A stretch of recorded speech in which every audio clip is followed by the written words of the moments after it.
নমস্কাৰ সকলোকে মই ইউটিউব চেনেললৈ স্বাগতম জনাইছোঁ আৰু আজি কথা পাতিম SSCGD এক্সাম মোৰ যি মাৰ্কছৰ ওপৰত মানে আপোনালোকে এটা কথা চাওক যে যিকোনো এক্সাম দিলে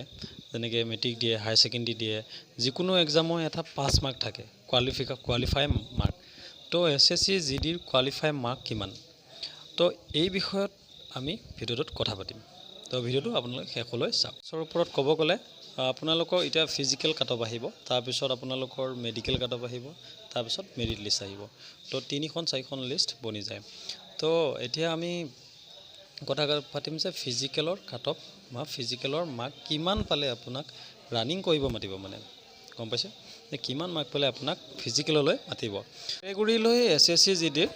পাছিং মাৰ্ক বেলেগ মানে ইয়াত এটা পাৰ্চেণ্টেজ হিচাপত দিছে মানে পাছিং মাৰ্কটো বেলেগ ষ্টাইলৰ যেনে URৰ এটা পাছিং মাৰ্ক বেলেগ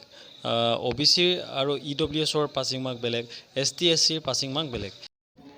এইখন হ'ল আপোনালোকৰ SSCGDৰ এডভাৰটাইজৰ পৰা মই আপোনালোকক দেখাইছোঁ আৰু এইখনতে আপোনালোকে দেখিব পাৰে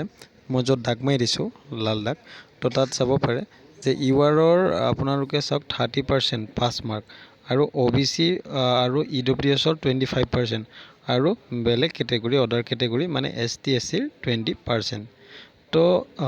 ইয়াৰ যদি মই পাৰ্চেণ্টেজ হিচাপত ওলাব যাওঁ তো মাৰ্কবিলাক এনেকুৱা ধৰণৰ হয় আপোনালোকৰ টোটেল মাৰ্কছ আছিলে 160 মানে এটা কুৱেশ্যনত 2 মাৰ্ককে 80টা কুৱেশ্যন তো 80 দুগুণ 160 তো তাতে আপোনালোকে চাই লওক যে 160 30% হ'ব 48 নাম্বাৰ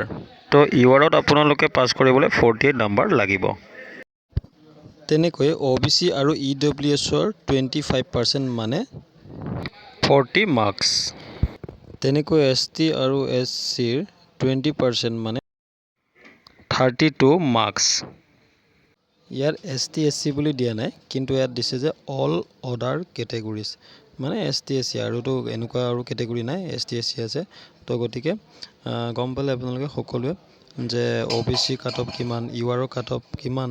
আৰু ST SC কিমান মাৰ্কছ লাগিব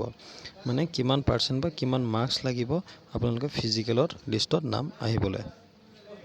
তো গম পালে আৰু বিশেষ চিন্তা কৰিব নালাগে আপোনালোকে ৰানিং কৰক যাৰ মাৰ্কছ নেকি কম আছে তেওঁলোকেও ৰানিং কৰক কাৰণ 100% চিয়'ৰ আপোনালোকৰ মাৰ্কছ এবাৰ ভালকৈ বাঢ়িব তো আপোনালোকৰ যাৰ নেকি কম নম্বৰ আছে তেওঁলোকে ৰানিং কৰি দিয়ক আৰু ভিডিঅ'টো শ্বেয়াৰ কৰি দিব আৰু ভিডিঅ'টো শেষলৈ চোৱাৰ বাবে সকলোকে ধন্যবাদ জয় হিন্দ